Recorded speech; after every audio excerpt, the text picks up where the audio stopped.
acknowledge and subscribe before the Almighty God and the persons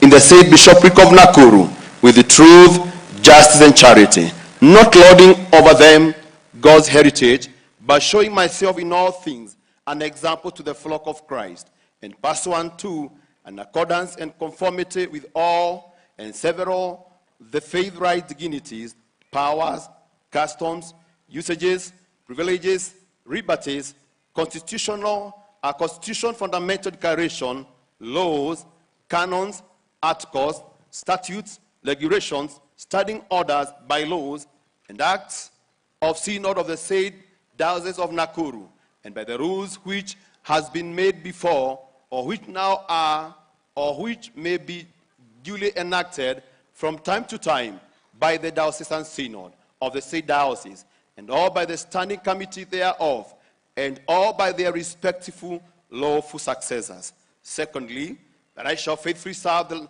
Anglican Church of Kenya in the said diocese, general and in particular, that I shall summon the synod of the diocese and or its standing committee at such regular periods and on such occasions as may be required from time to time by the diocesan synod and all by the standing committee thereof, and all by the constitution of the said diocese, and further, that I shall at all times honor, respect all of instructions and directions that may be given to me from time to time, and at any time by the said synod, and all by the said standing committee thereof, and all by any other lawful authority, and all by their respective lawful successors, in all things lawful and honest. And thirdly, that I also consent to be bound by and shall faithfully respect, maintain, defend, keep, observe, serve, govern, and exercise such episcopal jurisdictions and authority therein, as the ordinary thereof, also pursuant to and in accordance and conformity with the constitutional statutes, bylaws, regulations, standing orders, and approved customs and usages of the cathedral chapter of the Good Shepherd Cathedral, Church of Nakuru, in the cathedral parish of our said diocese, and further that I shall, to the utmost of my power and ability, defend, protect, preserve, and maintain the possessions, privileges, rights, dignities, and liberties of the aforesaid cathedral church, and furthermore that I shall forward and promote such work as may be fitly be done therein for the service and glory of God, the benefit of his church, and for the welfare of his people in the said diocese. So help me God. Amen.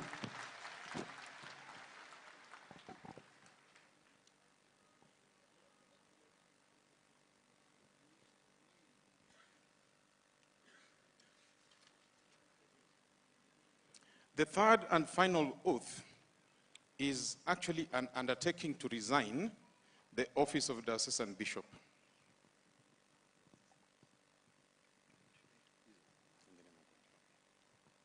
In the name of God, amen.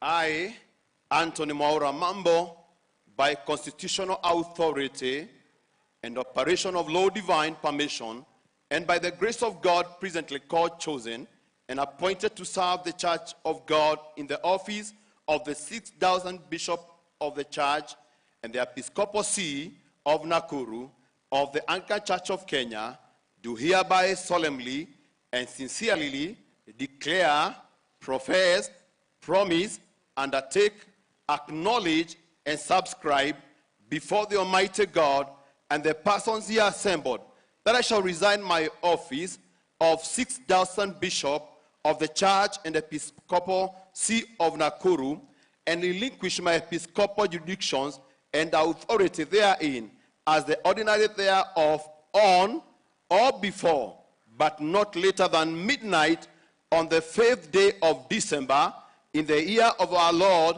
2034, unless my tenure of such office shall be extended pursuant to and in accordance and conformity with the respective laws, articles, and canons of the Anglican Church of Kenya and of the said Diocese of Nakuru, thereof, under their respective constitution, by the Synod of the Church, after and in consultation with the Diocesan Synod of the Diocese of Nakuru, or by their respective lawful successor.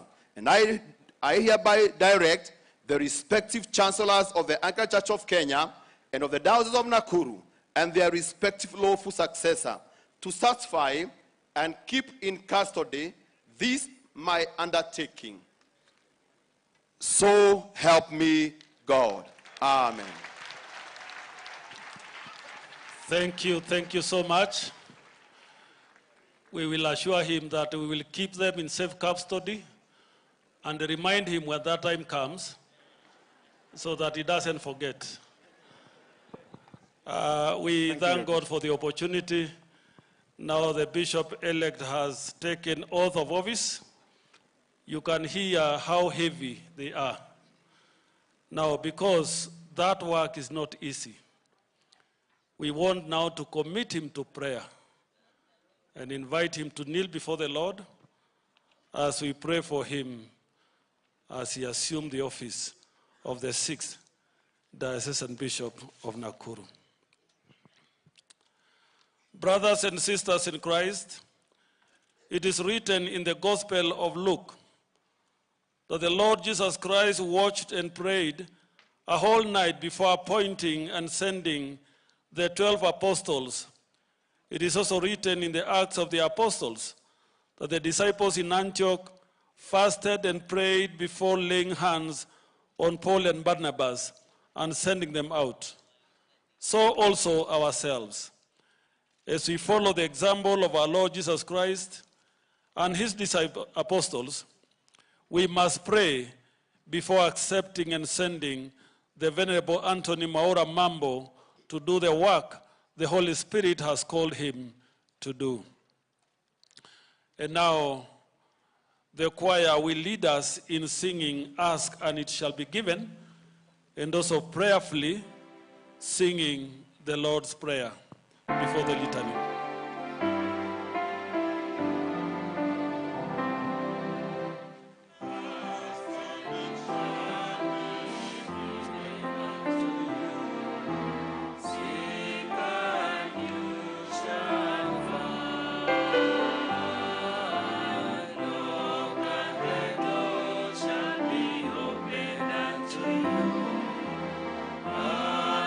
Hallelujah, hallelujah.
God the Father, creator of the universe and all that is there. God the Son, the Savior of the world. God the Holy Spirit, the comforter of humanity.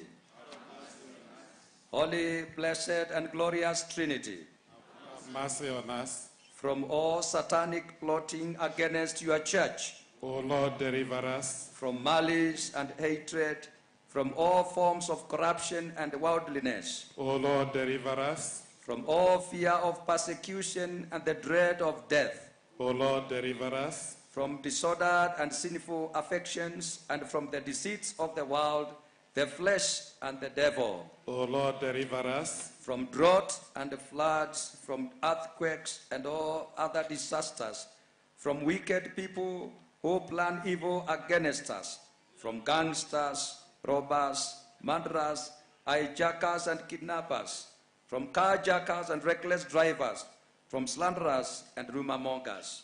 O Lord, deliver us. Usinipite Mwokozi,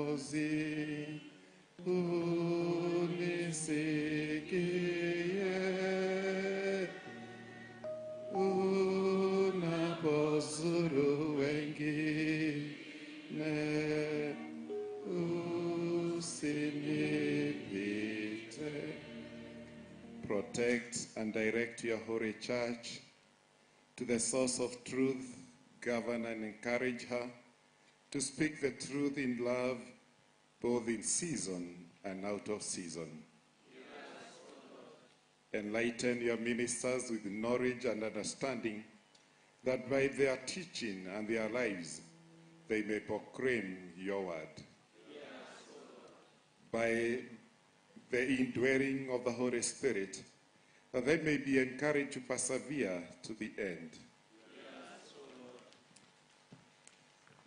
For their homes and families, that they may be endowed with all Christian virtues.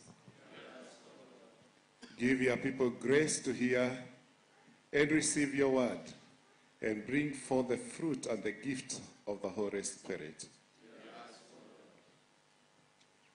Now, Lord, hear us as we remember the bishops who have served these dioceses: Bishop Smith, Bishop Kuria, Bishop Kamau, and Bishop Jehia, who have died in the peace of Christ.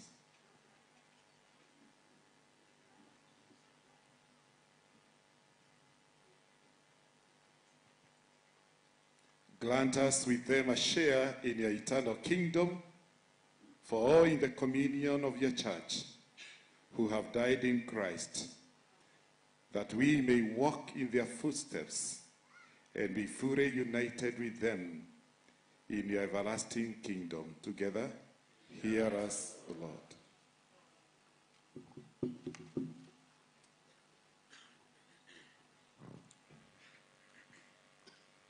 Pour your Holy Spirit upon your servant, the Reverend Anthony Mwaura Mambo. Fill him with the humility of a good servant.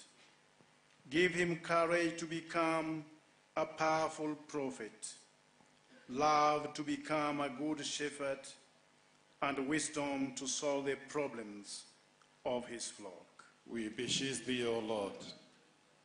For the nations of the world, that they may peacefully coexist, and that a spirit of respect and forbearance may grow among nations and prophets. We beseech thee, O Lord.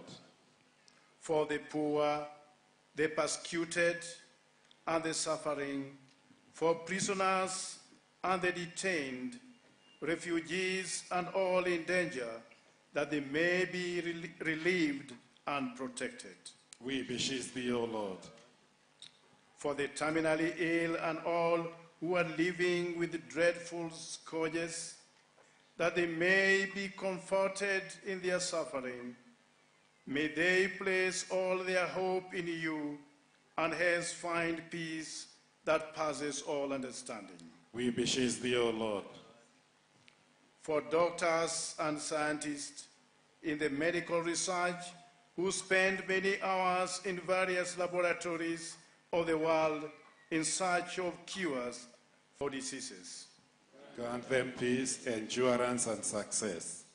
For the little children and babies, born and unborn, that their tender lives may be protected and their rights guarded. We beseech thee, O Lord.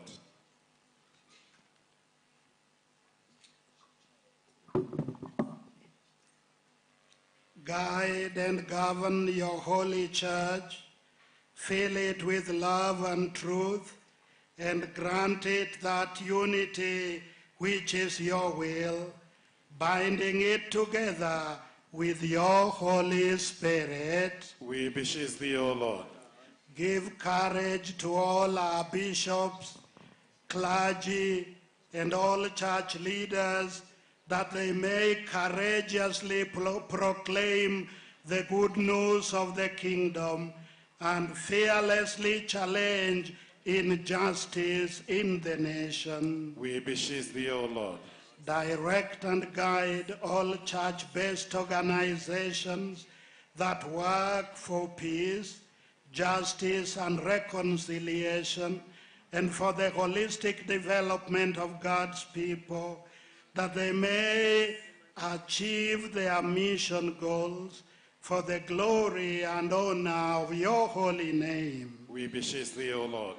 Bring into the way of truth all who have erred and are deceived, and those who have been tossed to and fro by every wind of doctrine. We beseech thee, O Lord.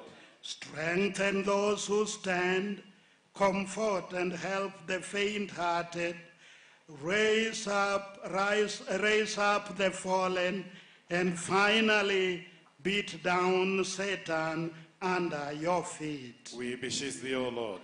Guide our president, his deputy, the deputy president, the governor of Nakuru and all governors in Kenya, all members of parliament, and other leaders of this country into ways of justice, peace, and unity. Grant that there will be peace within our borders, that all the people in this region may live in harmony and enjoy good neighborliness. Hear us, O Lord. For political tolerance among people of different political persuasion in our country, for greater respect for one another's opinion and convictions, and for greater thirst after truth and justice for all, that political thuggery may come to an end, that people may enjoy fullness of life as God intended for them. Hear us, O Lord. Guide and bless those who administer the law in our land, that honesty and truth may be upheld, and that they may proclaim justice without fear or favor, except the fear of God.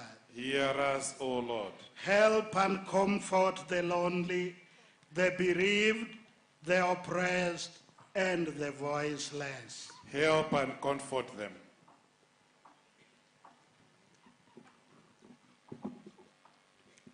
Protect and guide our Archbishop, Dr. Jackson Ole Sapit, all bishops, and all church ministers from threats and intimidations of all kinds. Lord, protect them.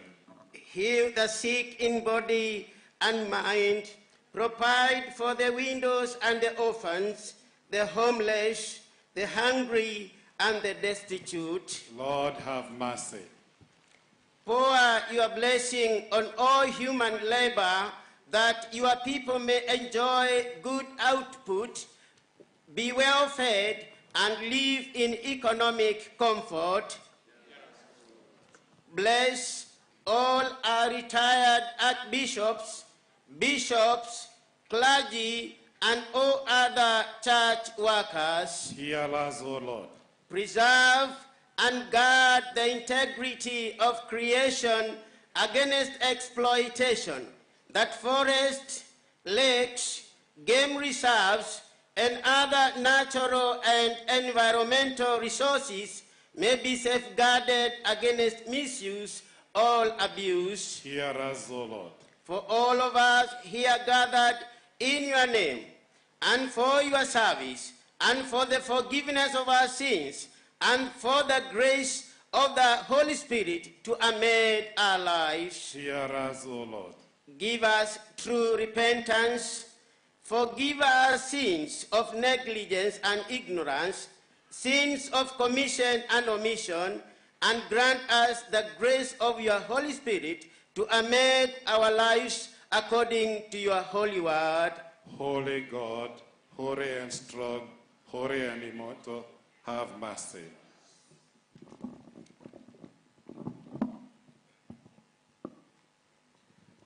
We want to have a special prayer for the bishop and his family as he begins this very difficult task ahead of him. Gracious Master, we continue to invite your presence in our midst. But more particularly, we want to invite you into the lives of your servant Anthony and his family. Lord, we bring them to you as we remember Mama Lucy together with the entire family. We commit the children into your hands. We pray for Michael, Margaret, and Rejoice, that, Lord, they will make a lot of adjustments as their father takes up this responsibility, which is a big challenge in serving the people of this diocese.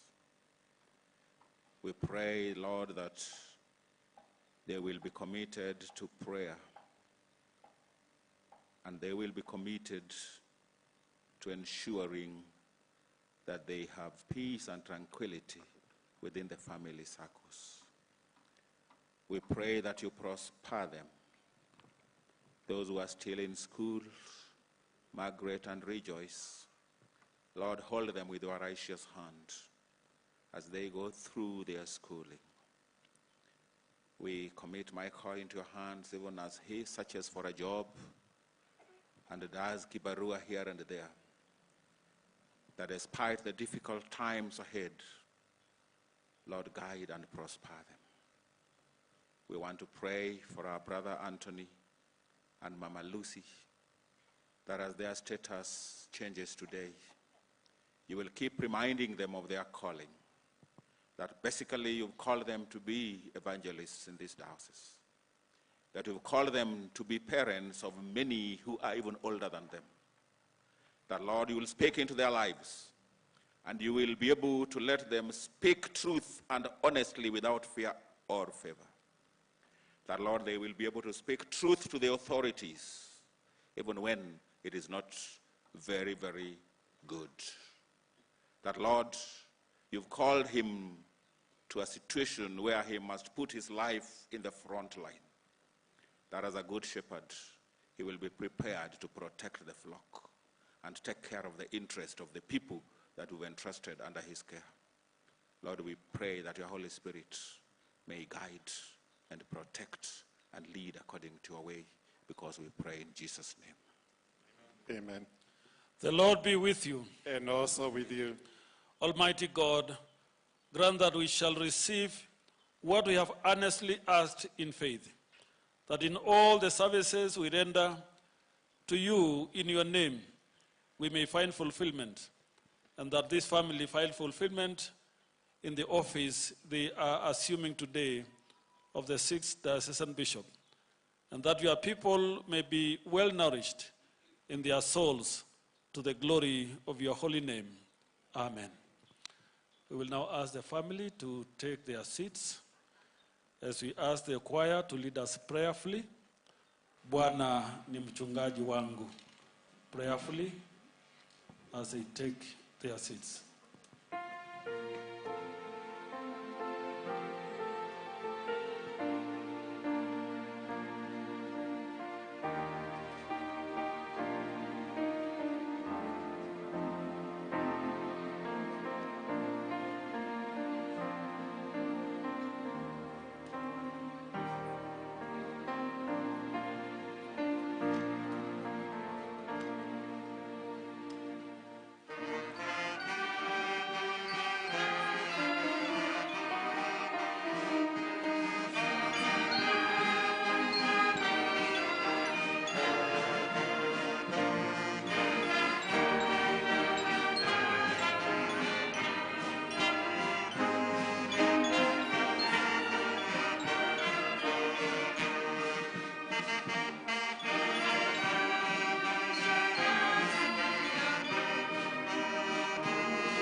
Emmanuel Church Choir, Emmanuel Njoro, will be singing as the escorting bishops lead the bishop-elect to the vestry to put on the next set of episcopal robes. Emmanuel Choir.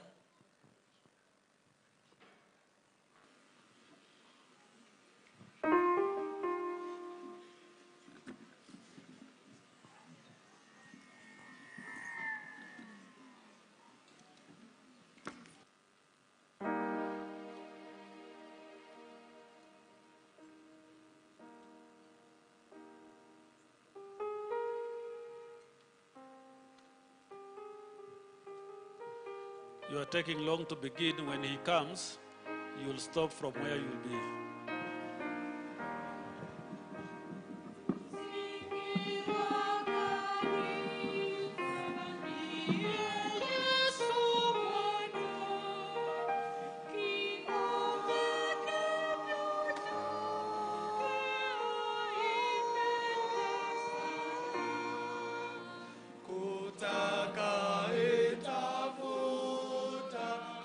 Alishuka chini.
We praise and glorify you, Almighty Father, because you have formed throughout the world a holy people for your own possession, a royal priesthood, a universal church.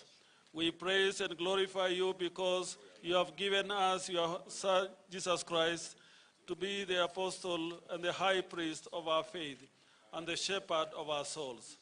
We praise and glorify you by your holy death, that he has overcome death, and that having ascended into heaven, he has given his gifts abundantly to your people, making some apostles, some evangelists, some pastors, some teachers, equip them to the work of ministry and to build up your body.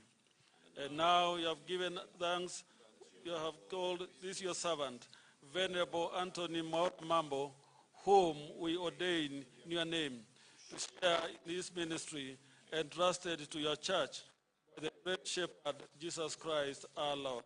Amen. Now we lay our hands. Anthony, receive the Holy Spirit for the office and work of a bishop in the Diocese of Nakuru, now committed to your charge by the laying of our hands in the name of God the Father and of the Son and of the Holy Spirit. Amen. Anthony Mwaura Mambo, remember to stir up the gift of God which is given to you. For God has given you the spirit of fear, but of power, love, and self-control. Like a good shepherd, lead the flock of Jesus Christ, committed to your care, in the name of God the Father, and of the Son, and of the Holy Spirit.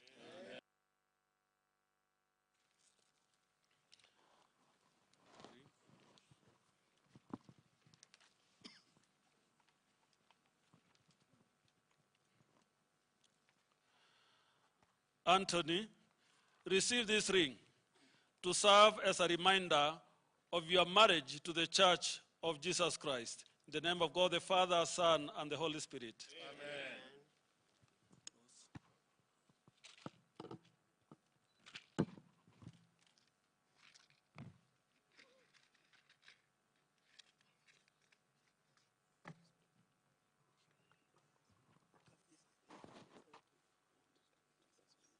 Anthony, receive this cross to serve as a constant reminder of your call to carry the cross of Christ as a symbol of your ministry.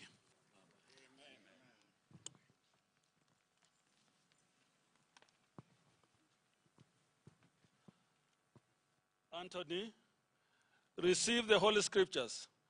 Tend the flock of Christ committed to your charge. Guard and defend them in his truth, and be a faithful steward of his holy word and sacrament. Amen. Amen.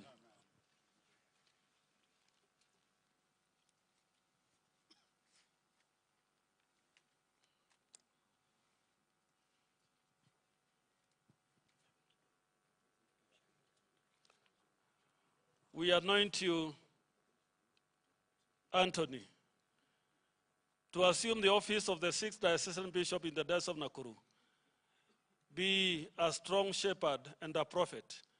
In the name of God the Father, Son, and the Holy Spirit. Amen.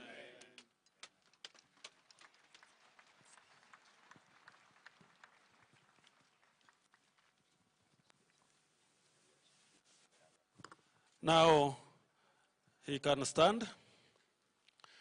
We invite the outgoing bishop, the bishop who have retired, who was looking the flock of the See of Nakuru, now to hand over the pastoral staff to the newly consecrated Bishop of Nakuru.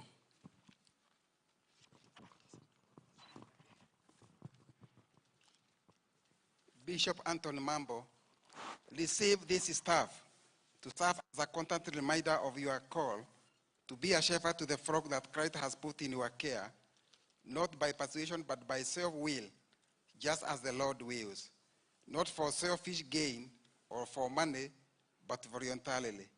And may the Lord bless you as you shepherd this diocese which has been under my care, in the name of God the Father, the Son, and of the Holy Spirit. We will invite the Mothers Union, the outgoing Mothers Union president, to bring the flag of the Mothers Union and hand over to the new president. It is change of guard of honor. Change of guard.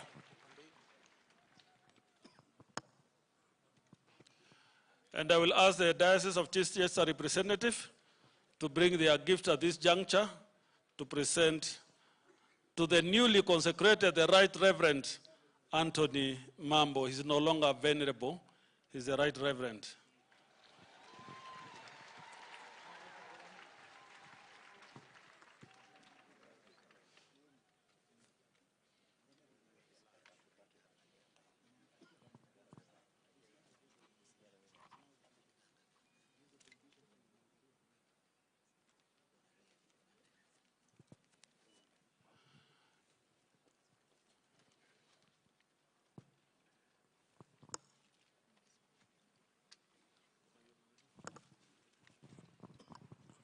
We, Lekedon, DSS Mary Muchai, and the Mothers Union Council of ACK Diocese of Nakuru, on behalf of the Mothers Union Council, Sudabire Fraternity, do welcome you, our new chair lady and president, Mrs. Lucy Wangeshi Moora Mambo. Receive this flag as a sign and a symbol of unity and leadership of the Mothers Union and ACWF department. Makofi kwa kina mama tafadhali, asante sana. Now Diocese of Chichester.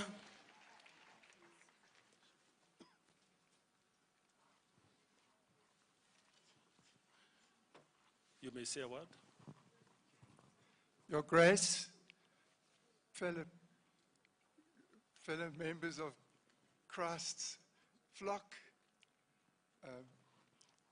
servants of God, clergy, people of this diocese, our linked diocese with Nakuru, we present to you this on behalf of our Bishop, Bishop Martin, and we send you his greetings, his love, and future fellowship. And these gifts are for you, for Mama Lucy, and with our best wishes and love and praise. Thank you. Thank you so much. Before we give our hand of fellowship as bishops, I also want to introduce another link diocese to the Diocese of Nakuru, the Diocese of Namirembe. The bishop is here with us. We were together with him in Egypt. I came yesterday, he came this morning. He must be a tired man like me yesterday. He flew this night, alighted in Nairobi International Airport, and then now he is here with us. Bring greetings so that we welcome your brother. Thank you, Your Grace. My brother Bishop Anthony and Mama Lucy, I want to bring greetings from Namirembe Diocese, the Link Diocese. We want to congratulate you. We praise the Lord for he has made this day to be what it is. And we are ready to serve with you. We shall keep you in our prayers. We traveled with the 4 other archdeacons and the Diocese Secretary. We are here and we are ready to serve the Lord together and keep that link so strong like it has been. So may God bless you. Amen. Now we can give our bishop and mom, and I ask the bishop's spouses present to come so that we may give them a hand of fellowship as we welcome him and congratulate. Karibu sana katika nyumba ya maaskofu. Thank you. Karibu ma'am. God bless you. Now, as the bishops continue to congratulate the new bishop and the wives of our bishops present, the archdeacons and canons of the diocese now get ready so that you may now take your bishop to robe him the final robes as we bring him for enthronement. Praise and worship. Mnafanya nini? Si mnatakiwa muwe mmesimama. Mnashangilia askofu wenyu sasa. Nyimbo moto.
Now we want the archdeacons and canons of the diocese to come now and take over their bishop, go and robe him in the final set of robes.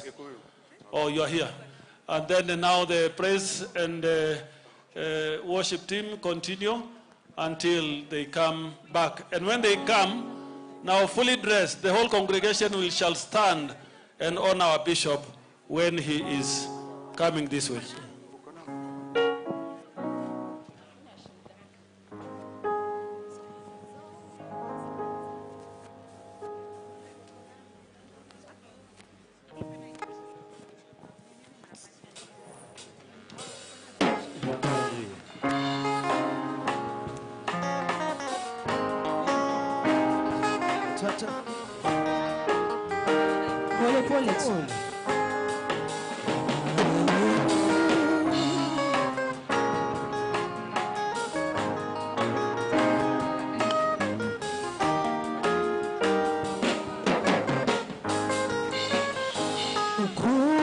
Shangaza, uzuri wako wapendeza, amani yako yaniwaza. Wewe ndiwe Mungu na uaminifu wako ni wa kweli. Uwezo wako wadumu milele, baraka zako hazina ukingo. Wewe ndiwe Yahweh, japo nipitapo kwenye bonde la mauti, sitahofu, maana wewe unami. Gongo lako na fimbo yako, Bwana vyanifariji. Uko nami Baba.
mikono juu, mikono kwa Yesu. Baba nakuita kichwani mwa kikombe, kikombe changu.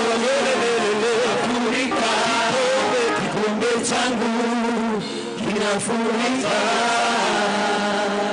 Hawa wanawakisha saa ile mambo imefika. Sasa tutaendelea na ibada. We will continue with the oath not beginning. We will ask the Provincial Chancellor to read the mandate of enthronement, the Archbishop mandate of enthronement. Oh, yeah.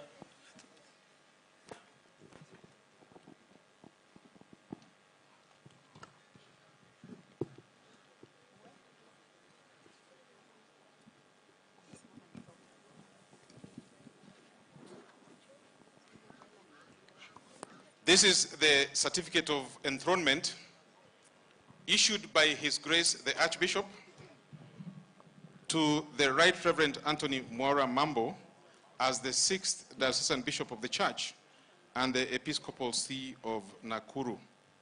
We, Jackson, by constitutional authority and operation of law, divine providence, and by the grace of God, presently called, chosen, and appointed to serve the Church of God in the office of Archbishop of the Anglican Church of Kenya, and by virtue thereof and in that behalf, being to the underwritten sufficiently and lawfully canonically authorized and empowered, to our brother well-beloved in Christ, Anthony Mwaura Mambo, by constitutional authority and operation of law, divine permission, and by the grace of God, presently called, chosen, and appointed to serve the Church of God in the office of 6th Diocesan Bishop of the Church and Episcopal See of Nakuru in the aforementioned church. Greetings, grace, and peace. Whereas the constitutional procedure set forth in the Constitution of the Church has been duly followed and complied with by us, resulting in the nomination and election to us of you for appointment, induction, installation, and enthronement to the office of 6th Diocesan Bishop and to the episcopal jurisdiction and authority as the ordinary of the said church and Episcopal See of Nakuru, which said nomination, election, and appointment has been duly confirmed by us as lawful, valid, and canonically regular, we do here and now induct, install, and enthrone you in the episcopal chair assigned to the said bishopric, and therein give unto you possession, authority, jurisdiction, and all the spiritual rights, liberties, dignities, and privileges whatsoever and howsoever appertaining to that office. And may the Lord bless your going out and your coming in from this time forth and forevermore. May you abide in justice and sanctity and adorn the place delegated to you, and may the Almighty God increase in you His grace. Amen. Amen. We now require the bishop to take the oath of enthronement. I, Anthony Mwaura Mambo, by divine providence, Bishop of the Diocese of Nakuru, hereby promise that I will respect, uphold, protect, maintain, and defend the rights, privilege, and liberties of this diocese, and to rule with truth, justice, and love, not lording it over God's heritage, but showing myself in all things as an example to the flock of Christ. So help me, God. Almighty God, honor of all things, and who by your Holy Spirit protects all your servants in your church, watch in your mercy this your servant Anthony, whom you have called to serve in this diocese. Enhance your peace and purity of life upon him, so that he will serve you with honesty of the glory of your name, always taking care of your church in truth and love, all for the glory and goodness and good governance of your church, unity of all Christians, and for the glory of your name, through Jesus Christ, who together with the Holy Spirit reigns with you now and forever. Amen. We will now ask the canons and the archdeacons to hold his hands and seat him in his seat of authority.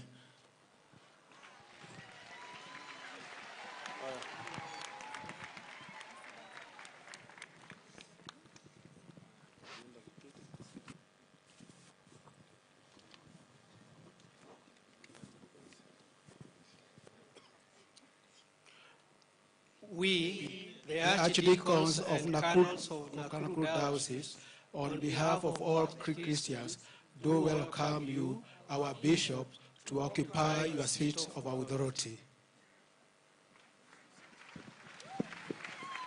Thank you, thank you. Sijasikia ngemi.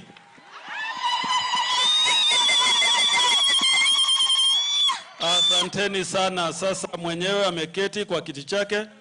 Tutauliza maarchdeacon sasa warudi mahali pao. Alafu nitawaletea askofu wao niulize kama wanakubali wachungaji na Wakristo wa diocese hii ndio tuweze kuendelea. Tunaendelea vizuri, service yetu haiko mali, tumalize sehemu hii.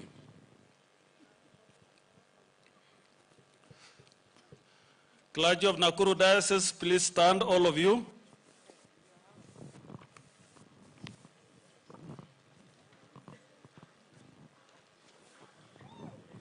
Dear clergy of the Diocese of Nakuru, I present to you the Right Reverend Anthony Mwaura Mambo as your bishop. Do you accept him?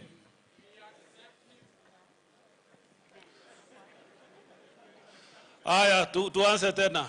Hiyo haitoshi, semeni sasa vizuri.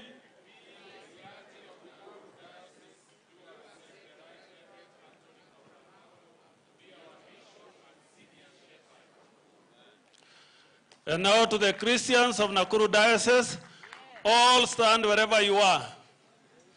Wakristo wote wa Diocese ya Nakuru simameni.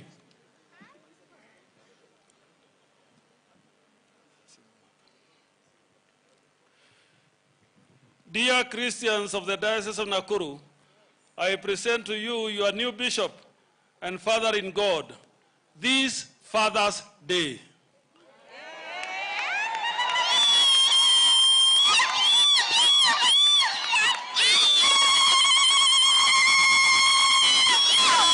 Do you accept him? Yes, we do. Will you support and uphold him in prayer? We pledge.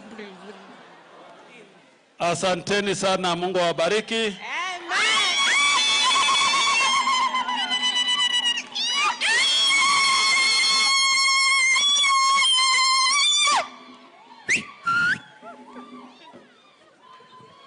Umeona sasa mimi nimetoa ile mavazi makubwa. Mwenyewe ndiye amefaa. Sasa ndio kiongozi wetu katika diocese hii. Na tutawauliza wale ambao wamejiandaa kulete zile zawadi ambazo ni symbols ya huduma ya askofu katika diocese hii. Na tutaanza na watoto vile wamejipanga laini hiyo refu. Sasa watakuja kila kikundi moja moja hadi watakapomaliza. Wakisha maliza basi tutampatia askofu wetu mpya nafasi ya kutuletea charge yake. Tusikie ana mpango gani kwa diocese ya Nakuru na katika uongozi wake. Kwa hivyo tukimaliza laini ile refu basi atachukua nafasi kunena nasi kutuambia mahusia yake katika ofisi mpya ambayo amechukua siku ya leo. Asanteni sana. Now the team can come, beginning with the children.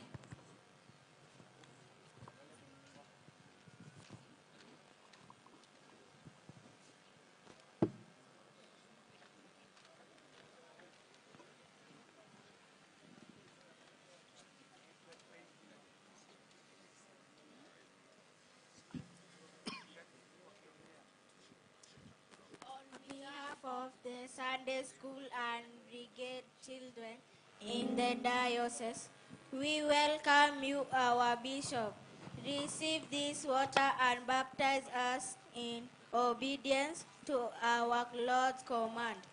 Be our bishop and confirm us the children. Amen.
Bishop, we are carrying this lighted candle to indicate that you are the flame which will illuminate the lives of the young people.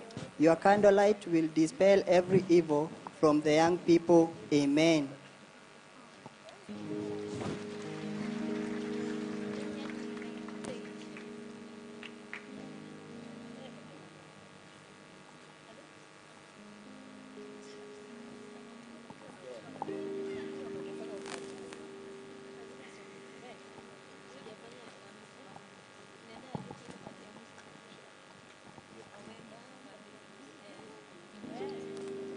Bishop, be the chief celebrant of the Holy Communion service. The minister and the members of the congregation requires the Holy Communion in obedience to Christ's command and the Last Supper in order to be able to be in fellowship with God, with each other, with nature.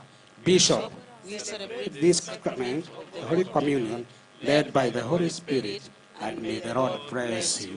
Amen.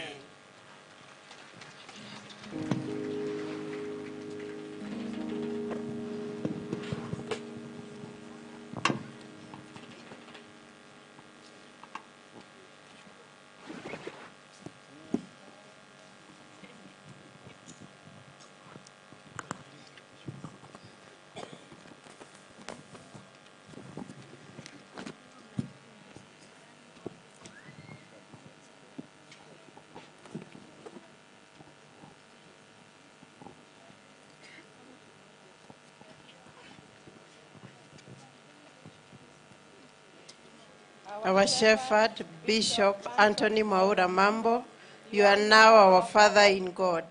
Anoint us, read the word of God to us, and pray for our families. Provide the spiritual and the physical healing to the families, to the church, and to the society. Receive this oil and be among us a healer and a reconciler, and may God be with you. Amen.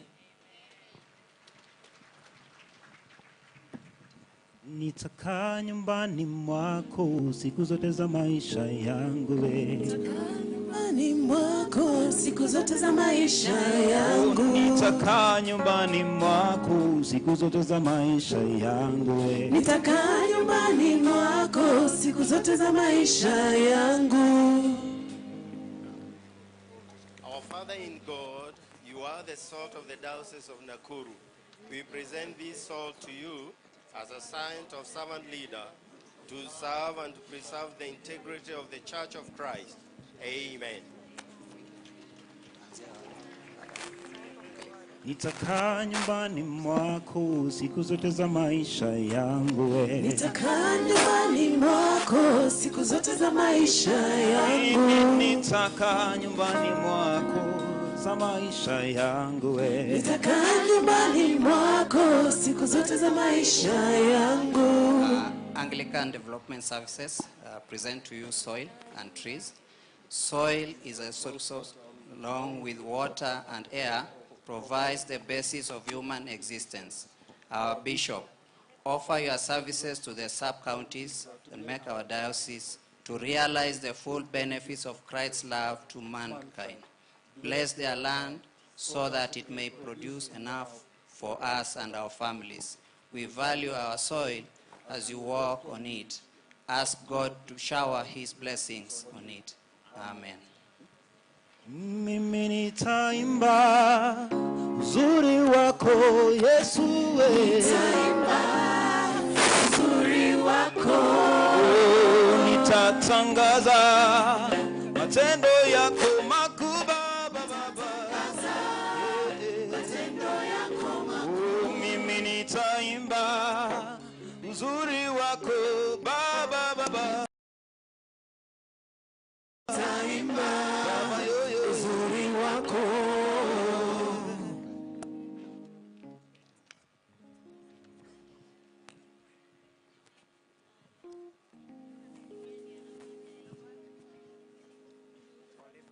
Father in God, Right Reverend Anthony Mwaura Mambo, receive this report and be the chief steward of our resource. Guide us as we multiply and increase our treasures and talents to improve the socio-economic status for the glory of God. Amen.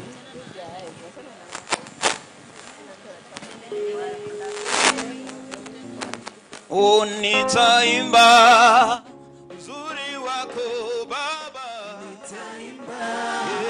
uzuri wako. Mimi nitatangaza matendo yako makuu, nitatangaza matendo yako makuu. Mimi nitaimba uzuri wako Baba, nitaimba uzuri wako. Right Reverend Anthony Mwaura Mambo, Chairman of Education and Training and champion in academic excellence, we, Berea College and TEE Department, submit to your wisdom and guidance to the enhancement of education in the diocese of this diocese.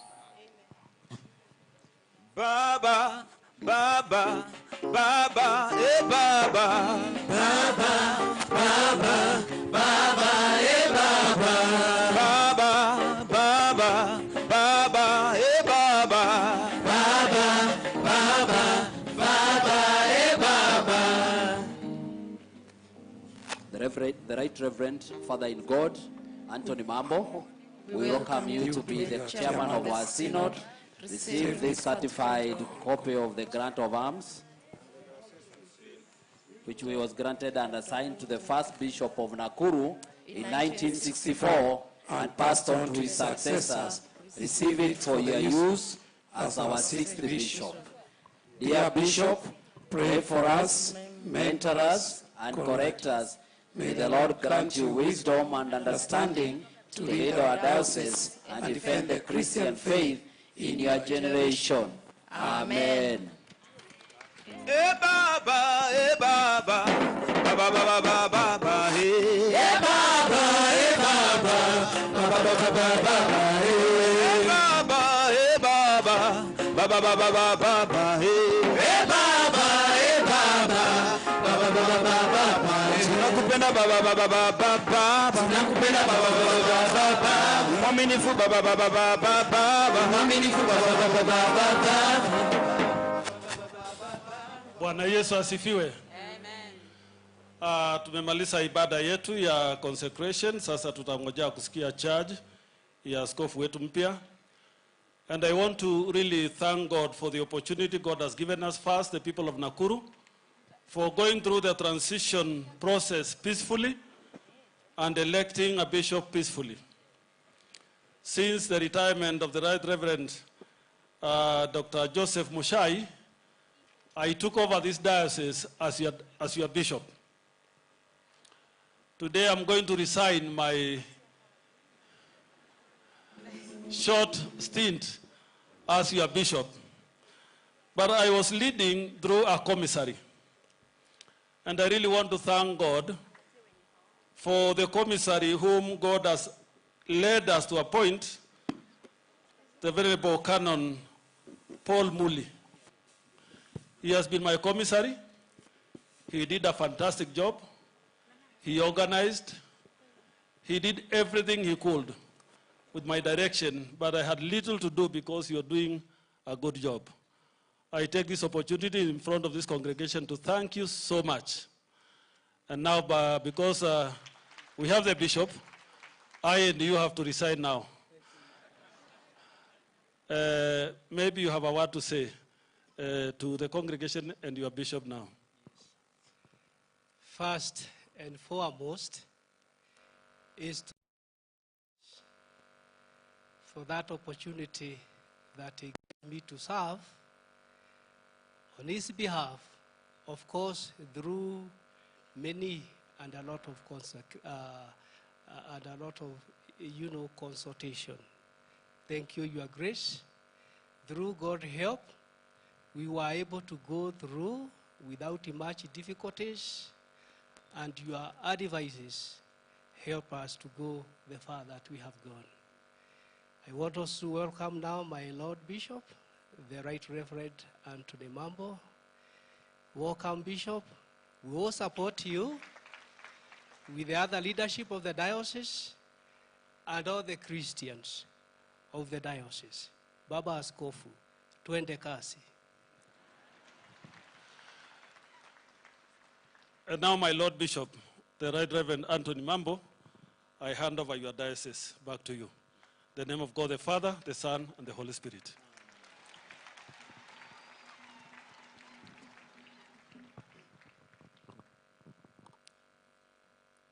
Greetings and warm welcome to Your Grace, the Archbishop of the Anglican Church of Kenya, the Most Reverend Dr. Jackson Ole Sapit, and esteemed bishops, Your Excellency the Deputy President, His Excellency Rigathi Gachagua, the Second Lady, and the political entourage, canons, archdeacons, synod, delegates from the provincial and diocesan level of the Anglican Church of Kenya, and all the esteemed clergy, faithful laity. Today we are gathered here. Let us join in praising the Lord for this blessed occasion. Praise the Lord. I'm greatly humbled by your presence today, and will remain forever grateful to God for appointing me to his service as the 6th Bishop of Nakuru Diocese. With God's help, task and perform to the best of my ability, guided by the words of the gospel as St. John's, the Gospel of St. John's, chapter 3 and verse 13, that states, he must increase, but I must decrease. Mimi nipungue, yeye aongezeke. To my wife Lucy, as I reflect on the journey we have walked together in the ministry, I'm overwhelmed with the gratitude for your unwavering support, love, and dedication. Your presence by my side has been a source of strength, encouragement, and joy in fulfilling the calling that we share. Your sacrifices, prayers, understanding have been a constant reminder of God's grace and provision in our lives. Your wisdom, kindness, and faithfulness have enriched our ministry and touched the lives of many. I'm truly grateful to you to have you as my companion, confidant, intercessor, and co-worker in the kingdom. My children, Michael, Margaret, and Rejoice, I want to take this moment to express my deepest gratitude for the love, encouragement, and support you have showed me by willingly standing with me. Thank you for embracing our family calling to serve the Lord together. To my dad, the late Michael Mambo, I'm grateful for the love you expressed to us as a family. I will never forget the prayers you prayed for me and my siblings every morning. Thank you for being a good, hard-working man who encouraged me to be the best person, and also to do the best I can in everything I purpose to achieve. To my mother, Ms. Margaret Gadoni Mambo, who is here with us, and my siblings, I salute and honor you for your love, prayers, and encouragement. Thank you for standing with me, caring for me, and supporting me as your own son and brother at all times. Mami, digeriganirwo, Diberea Theological College nedagire school fees, ukiendia ng'ombe yaku tu ĩrĩa warĩ nayo, ukiendera school fees. May God bless you, Mom. Thank you very much.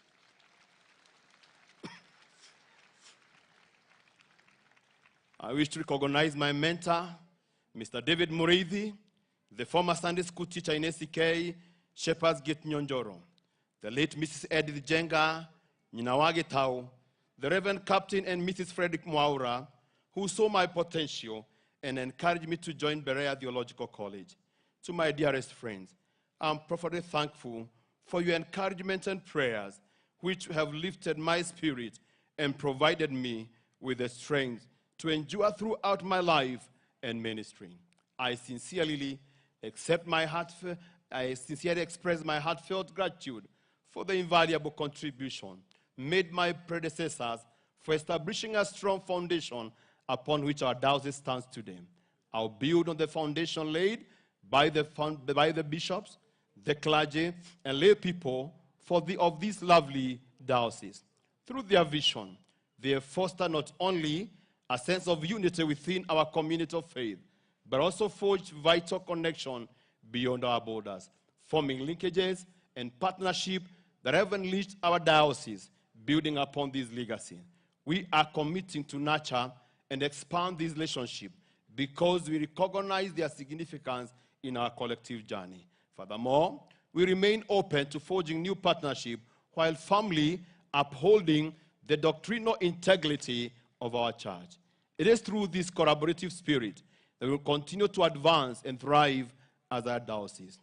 Your Grace, I want to reiterate that as a bishop of the Anglican Church of Kenya, I will remain steadfast in its mission and endeavor for it to become a vibrant and compassionate Anglican community that fearlessly spreads the gospel of Christ. This vision serves as our beacon of guidance in today's complex world. As we all know, any mission that is neither clarified nor understood by those claiming to undertake it is an exercise in futility. Hence, it is important to have a clear vision that focuses on desired destination. As the 6th Bishop of the Diocese of Nakuru, my vision is to see a society of God's chosen people, honoring God and serving each other in love within their neighborhoods in Kenya and the world at large. In reference to Luke chapter 2, verse 52. And Jesus increased in wisdom, stature, and favor with God and man. There is need to follow the Savior's pattern of growth in a holistic way. In this regard, I intend to focus on 5 key areas. Number 1, spiritual growth. Number 2, intellectual enrichment. Number 3, socio-economic empowerment. Number 4, physical development. And number 5, governance. Spiritual pillar. To fulfill the mission mandate as outlined in Matthew chapter 28 and verse 18 to 20, I'm dedicated to engaging in pastoral ministry through our mission department. This department focuses on key areas including worship, evangelism, preaching, prayer, healing, and pastoral care. To ensure the diocese remains relevant and responsive to contemporary challenges, we provide guidance and counseling services. These will encompass support in marital and premarital issues, as well as mental health care. By addressing these areas, we aim to offer holistic support to our community, fostering spiritual growth and well-being. Additionally, we prioritize mentorship program for our youth, ensuring there is holistic development and empowerment. For the church to reach young people, it is of paramount importance for the church leadership, and especially the clergy, to be well-versed with technology and embrace it in mission work.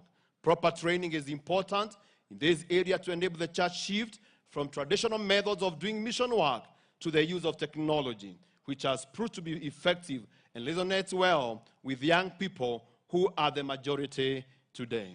There is need to map out and identify mission areas with the aim of opening new churches in upcoming settlements and focusing on unreached areas within our diocese, in enhancing and intensifying the mission and evangelism agenda in the diocese. I call upon all Christians to support this noble work in every way possible. Intellectual prayer. In our attempt to be effective and efficient mission engagement, it is important that we undertake a rigorous assessment of our existing capacity and identify areas for improvement to strengthen our capabilities and adapt to the rapid changing world. The diocese is well endowed with huge and highly competent manpower resources. To ensure effective delivery of services, it is important to build their capacities. In this regard, we will seek to utilize the talents of our Christians in accordance with each person's calling and area of expertise.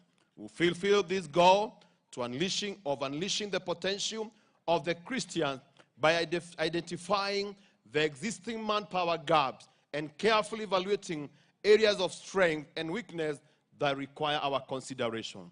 In addition, we will be cognizant of the fact that the world is constantly changing in all spheres. Hence, we must focus on furthering the capacity, competencies, character, and commitment of those who serve in the church. Number two, we intend to be proactively involved in our sponsored public schools and other non-sponsored schools in collaboration with the Ministry of Education and trained school chaplains who will be tasked with the lot of spiritual nurturing and provide mentorship to the learners.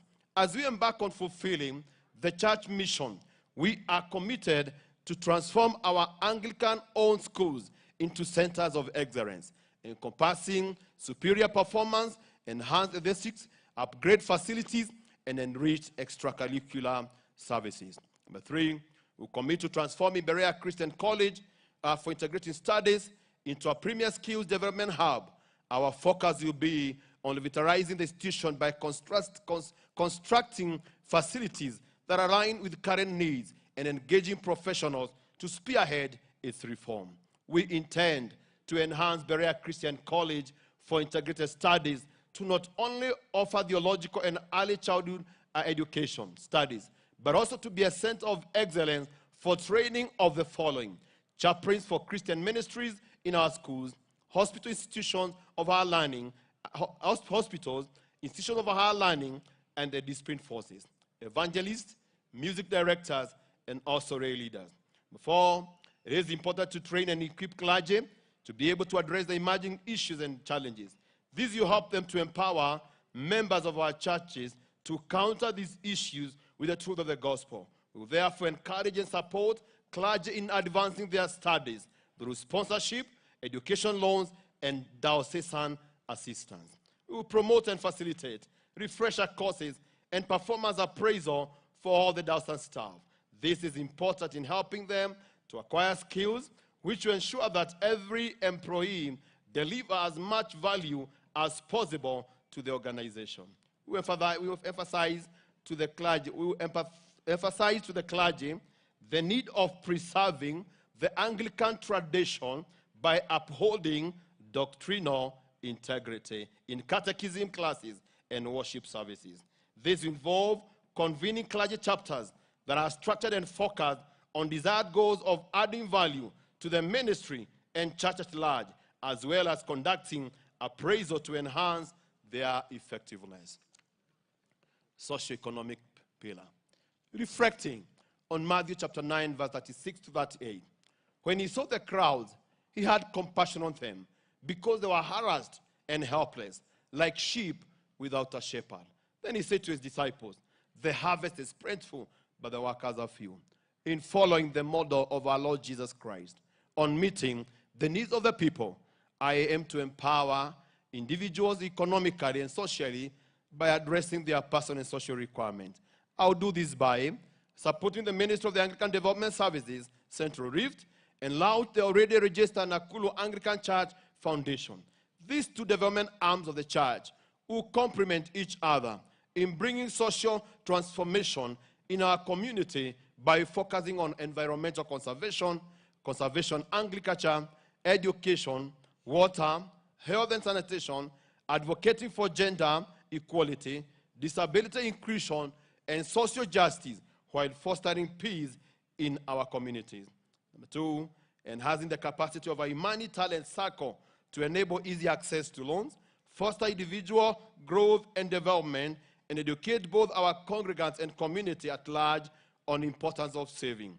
Through partnering with reputable financial institutions, we will promote growth and development opportunities within our communities. Number three, under socioeconomic pillar, enhancing the well-being of our workers, for developing comprehensive strategies in collaboration with the appropriate diocese structures to address their welfare, both during their service and in retirement. This initiative reflects our deep commitment to ensuring that all who serve within the church are well supported throughout their careers and in their later years. The other thing, number 4, promoting efficiency and effectiveness by motivating the staff. To this end, I will implement the following measures: arrange for staff retreats, enhance staff welfare, including retirement and medical scheme, encouragement and enrollment in health insurance for all diocesan staff. The other thing is review our remuneration practices with the aim of motivating staff, retaining talent, ensuring compliance with the relevant regulations, and promoting long-term sustainability. By implementing this initiative, we aim to foster support and empowered community dedicated to serving others and advancing their mission of the church. Physical development pillar, working closely with the relevant committees. I am committed to mobilizing resources to enable the completion of the existing ongoing project. Also encourage Maendeleo Mashinani, whereby we shall identify, initiate, and support the incoming generating project, both at the parish level and at deaconally level. Improve the existing infrastructure and construct new ones in Domain, Estate, Berea College, and Diocesan Prayer Center. Encourage all departments, in collaboration with the diocese, to pool resources for incoming generating project, focusing on completing one project at a time.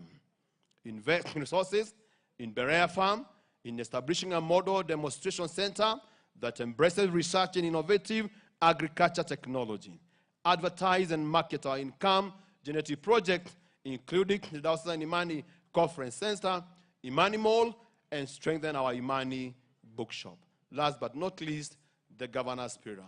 We will continue strengthening and enhancing the capacity of our existing departments, as well as introducing other departments such as research and communication, chaplaincy, human resource, and counseling.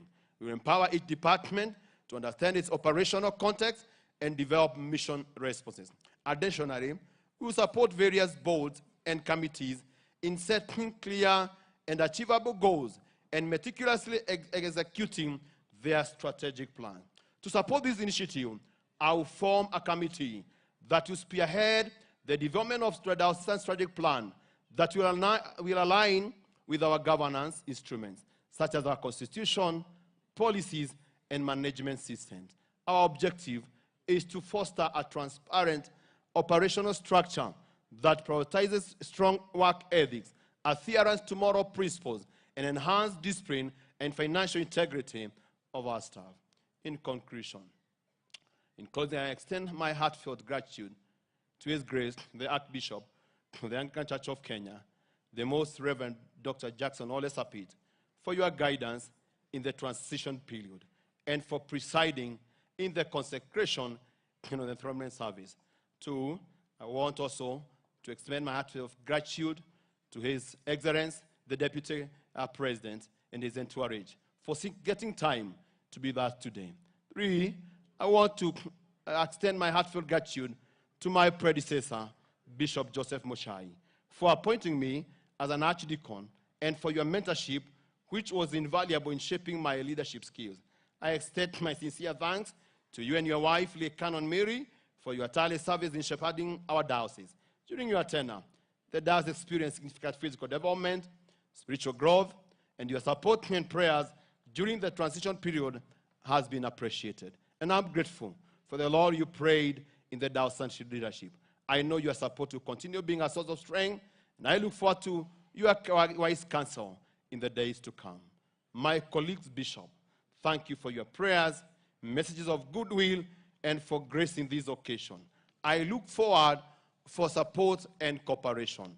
The Transition Committee, led by the chairman, Mr. Sami Keguro, and Archbishop Commissary, Venerable Canon Paul M. Muli, for the role they played in planning, executing, and mobilizing resources. Is the Lord Christ you are serving and he will reward you abundantly. Your Grace, let me say that by you appointing his Archbishop Commissary, Venerable Canon Paul Muri, many look down on him and ask atafanya nini. But let me tell you today, we know we have a gem in this diocese. Thank you, Your Grace. My colleagues who presented themselves for election and have displayed remarkable grace that has joined in serving the diocese and God's people in the Lord's vineyard. The search committee, led by the Right Reverend David Kambu, Bishop of Meru Diocese, for the Lord they prayed in the electoral process. The Electoral College, led by the Diocesan Chancellor, Lay Canon Deke Gatumo, and Right Reverend Dr. Joseph Wandera, for allowing God to use them in designing his will through the electoral process. Clergy and laity, for your prayers and godly conduct throughout the transition period. And also the other political leaders and our partners for your time to grace this occasion. Finally, I'm cognizant of the huge responsibility that comes with the diocesan bishop. That is, from everyone who has been given much, much will be demanded. And from the one who has been entrusted with much, much more will be asked. Luke chapter 12, verse 48. I find solace that the Lord will journey with us until the end of time. I wish you God's grace and blessings. Amen.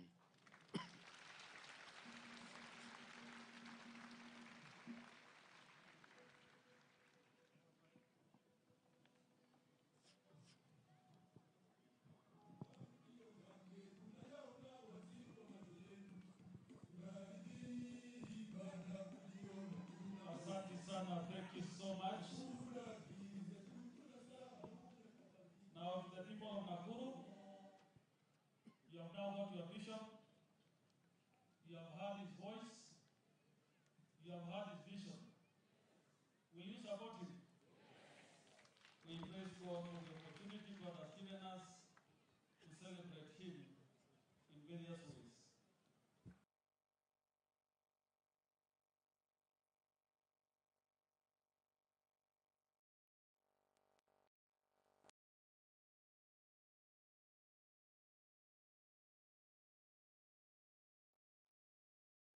Of recognition and messages of goodwill. And we ask the team to bring his chair up to the podium. Uongezeke Yesu, uongezeke sana. Mimi nipungue, wewe uongezeke, uongezeke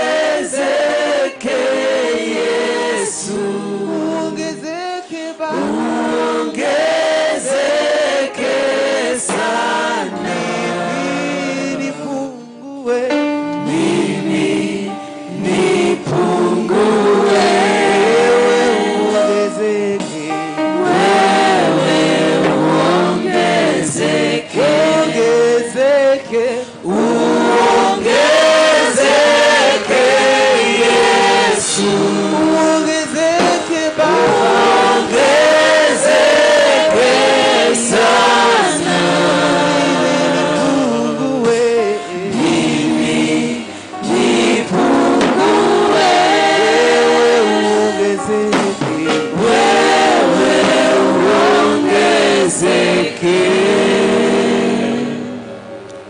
Praise the Lord. I now want to recognize various institutions that are represented and people who have come to join us. We have St. Paul's University represented by the Vice Chancellor. Thank you so much. We also have Reverend Diane Kruger from Kansas in the U.S.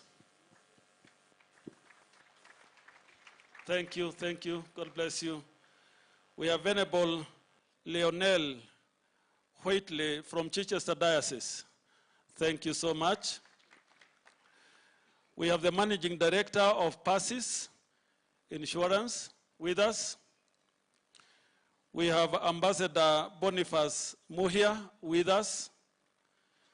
We have the CEO of 5 Talents Kenya with us. We have St. Stephen's Church, Dracut. Is that from the US? Thank you so much. Represented here, we have Namirembe Diocese, represented by the bishop who greeted us while we were inviting the bishop. Thank you so much, my brother and the team. The team from Namirembe, can you stand wherever you are? Yes, that is the team from Namirembe in Kampala. Today is a truly international gathering when we are consecrating and enthroning the 6th bishop of the Diocese of Nakuru. We have Reverend Canon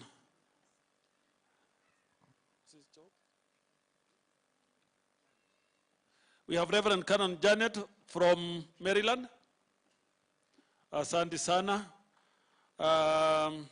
We have also the General Secretary of Church Army Africa with us. Thank you so much. Who have I left? We have a team from Boston who also came with a gift to our bishop. The team from Boston, can you stand wherever you are? Boston in the US. Oh, we have one behind us. Thank you so much. We have also been joined by Bishop Moirore from IPCA. He is here with us. Asante sana, karibu, a friend of this diocese and a friend of ours. Karibu sana.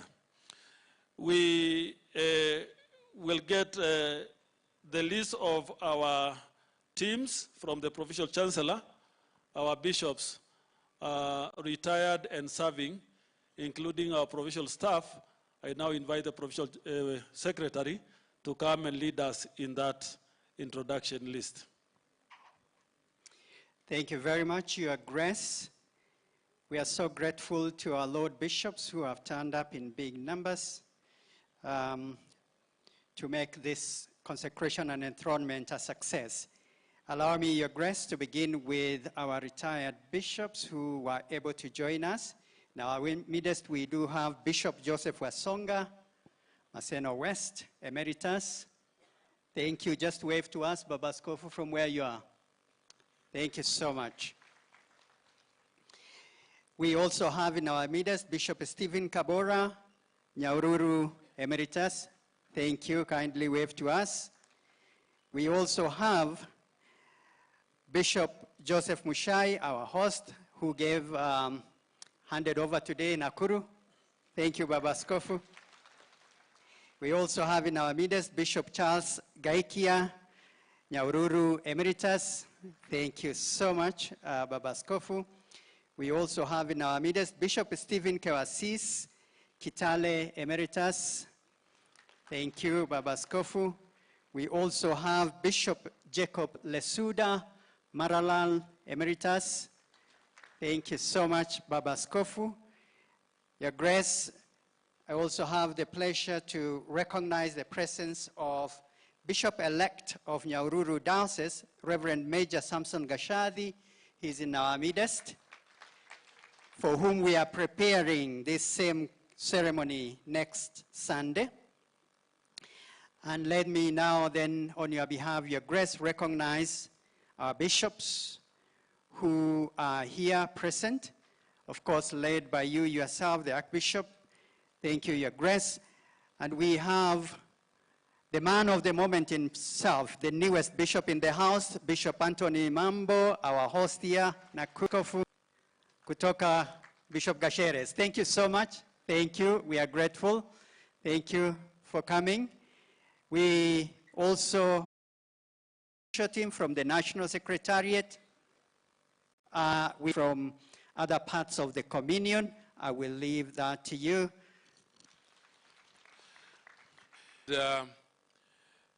He was supposed to be with us in Cairo, but he was unable. but he's aware that we are having the consecration service here because we talked about it, and he sent his love and greetings. But also, greetings to all the bishops in Namirembe, retired bishops, Right Reverend Samuel Baragade Sekade, who started the link with the Namirembe Diocese with the Nakuru Diocese. And that link has gone on and is growing strong. Previously, last year, we are here with the retired bishop now, whom I took over, Right Reverend Iba Faustino Ruwarira, who also sent his love and greetings to the Diocese of Nakuru, Your Grace, and also the Bishop, now Emeritus, Bishop Muchaya and Mama, and also the new Bishop, Bishop Anthony. Receive their greetings to you. And also all the clergy, the dean, and the archdeacons who paid a visit here with Right Reverend Faustino Ruwarira last year, and we enjoyed our visit.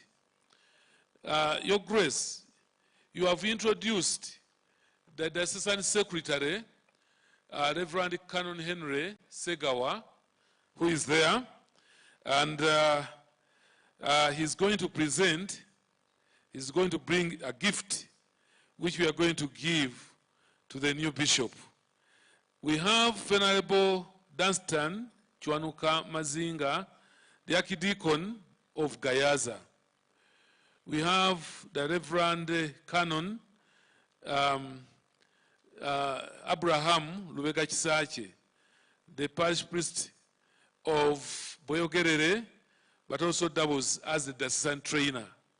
And we have the Reverend Canon Michael Waswa Sentamu, who is the now the elected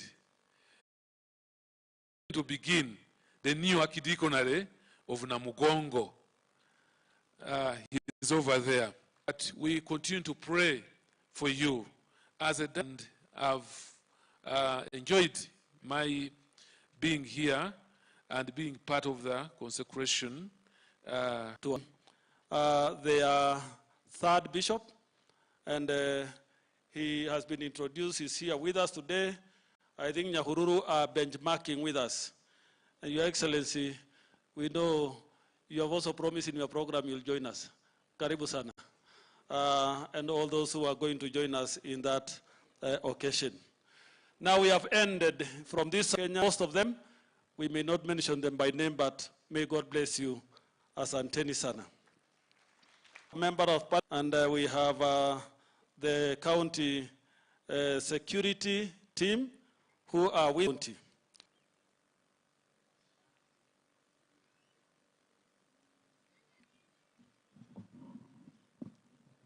Thank you very much. His Grace, the Most Reverend Dr. Jackson Ole Sapit, the just inaugurated and consecrated Bishop of Nakuru, Anthony Mwaura Mambo, my colleagues who are here, of course not forgetting Madam Dorothy ISK. God is good all the time. Mungu ni mwema kila wakati. Asante sana. His Grace, sina mambo mengi na nitaomba tu nikubalie. Mimi ni Mkatoliki. I'm a Christian of the Catholic faith. Na niko na dada yangu, Madam Martha Wangari kutoka the Member of Parliament wa Gilgil, ambaye yeye ni wa kanisa hili. Utanikubalia tu, yeye ndio nitamkubalia aweze kutambua wajumbe wale tumekuja nao siku ya leo. lakini nitasema tu kwa sababu ninapomwalika ndio aweze kujulisha wengine. Nitakuwa mfupi sana na sitaongea siasa. Ni kweli sitaongea siasa kabisa. Ninakumbuka wakati tulikuwa tunapata neno la Mungu kutoka kwa Bishop wa Maseno, was it Maseno West? John Mark. Alisema jambo ambaye ni kitu cha muhimu sana, ya kwamba tushukuru Mwenyezi Mungu kwa nafasi ambaye tuko naye, na ujiulize swali, wewe kwa sababu umepewa hiyo majukumu, ni njia gani ambaye utaitumia ndio uweze kutimiza mipango ya Mwenyezi Mungu. And I want to say, vile ulivyosema, we are here for a purpose.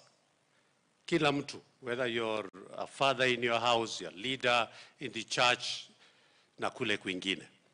Na ninakubaliana pia na wewe Bishop John Mark kwa kusema ya kwamba msiamini wanasiasa sana, hasa kwa hii maneno ya finance bill. Si ndio amesema? Amesema tuamini nani? Mwenyezi Mungu peke yake. And I want to agree with you, Bishop, ya kwamba much as I'm a politician, I'm also a Christian. Na mimi Bishop, kesho nilikuwa nimeweka mipango yangu, kwa sababu mimi ni Mkatoliki, nitaenda huko Subukia Shrine kwenda. Your Excellency, the Deputy President of the Republic of Kenya, Honorable Rigathi Gachagua, Mama Dorcas, Pastor Dorcas Rigathi, mama yetu, viongozi wote walioko hapa, waziri wa maji ambaye pia ametoka hapa, viongozi wote walioko hapa, Your Grace, our Archbishop Dr. Jackson Ole Sapit, bishops ambao wako hapa, our newly consecrated Bishop Anthony Mambo, bishops wengine ambao wametoka mbalimbali, retired bishops ambao wako hapa tukiongozwa na Bishop Emeritus Dr. Joseph Mushai, canons ambao wako hapa, archdeacons, the clergy, evangelists, lay readers, workers wote wa kanisa na Wakristo wote. God is good. Salimieni tu hivyo. God is good and all the time. Bwana asifiwe. Your Excellency, mimi nachukua nafasi hii. Kwa wale hawanijui, naitwa Martha Wangare, mbunge wa eneo hili. Kwanza mbunge wa eneo la Gilgil. Nimezoea kukua kwangu. Ona Fogekari ya karibu nichukue kazi yako. Mbunge wa Gilgil constituency. Lakini leo nimekuja hapa zaidi kama Mkristo. Your Excellency, nichukue nafasi hii kushukuru sana sababu ya kukubali mwito wa kanisa hili. Tulipokuja kwako kwa niaba ya diocese hii, nilikuja mwenyewe kama Mwanglikana na nikakuomba uwe pamoja nasi. We want to thank you because you have walked with us. Tulikuwa na wewe kule Diocese of Mbeere pamoja na His Grace, na tulikuwa kwa consecration ya Assistant Bishop. Na Your Excellency, unakumbuka hiyo siku ilikuwa Mother's Day. Ilikuwa 12th of May, if you are Bishop you can remember, na leo tumekuja Father's Day. Mimi nafikiria hii mambo inaenda ikibalance. So we want to also take this opportunity na nichukue nafasi hii niwatakie akina baba wote Happy Father's Day. Na nimesema hivyo sababu unajua Mama Dorcas anasema ni Mama Boys. Sasa mahali Mama Boys ako iko Baba Boys. So Your Excellency na wale baba wote wako hapa, maombi yangu kwenu ni msiwahi tembea mrudi mkono mtupu, sababu mnaangaliwa kwa boma. So I pray that anytime you go out, you come back with something, ndio uweze kulinda jamii. And I wish you a happy Father's Day. Our Archbishop, we are very proud of this election ambayo imepita, na tunasema kwamba sasa tuko na bishop mpya. We are very excited. You've done well as our bishop through your commissary, but now we have our own. So congratulations, the Right Reverend Anthony Mwaura Mambo, your spouse Lucy. We are very proud of you and your children, na tunajua kwamba tutafanya kazi mzuri na utatuendesha vizuri katika hii diocese. We are looking forward to actually getting a new leaf of life na tuweze kupata nafasi mzuri ya kuserve Mungu. Your Excellency, sasa umeshikana na Anglican, sioni ukiwachwa. Tukimaliza hapa tuko kwa Menja Gashadhi kule Nyahururu on Sunday, usikose. Na hiyo ingine tuko Diocese of Nambale, tunaenda tukienda. Sababu tumekuwa marafiki. Haya, imefanyika? Tulimaliza Nambale.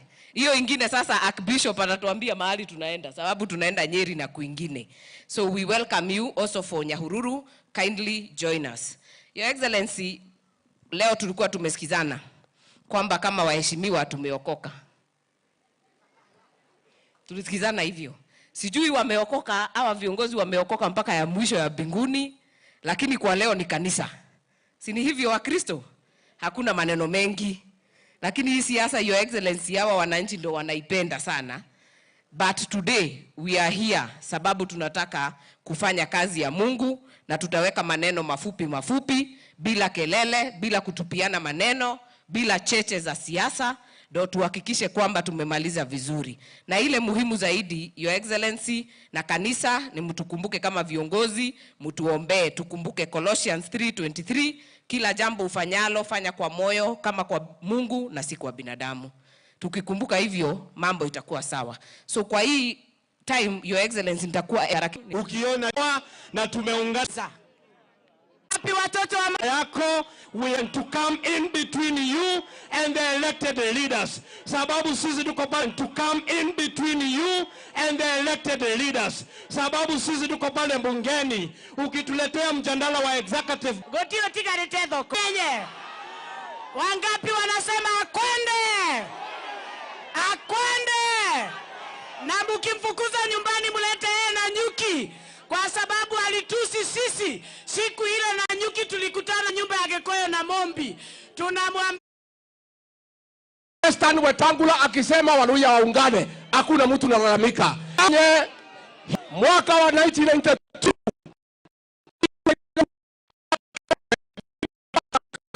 nje ya serikali ndio tukae, wale wanataka tusiungane, wanataka kutenga sisi nje ya serikali, na sisi lazima tuungane ndio tukue. Na tumekuja hapa katika Mlima Kenya, tulipatia president 87%. Kweli ama uongo? Mimi nimeanisha kila mtu tukue kitu kimoja. Sasa wananipiga mimi ungane pamoja, si Raila Odinga. Kweli ama uongo? Tukampiga, tukamdharau, tukamfukuza, tukamwaibisha kwa sababu ya kutetea Raila Odinga.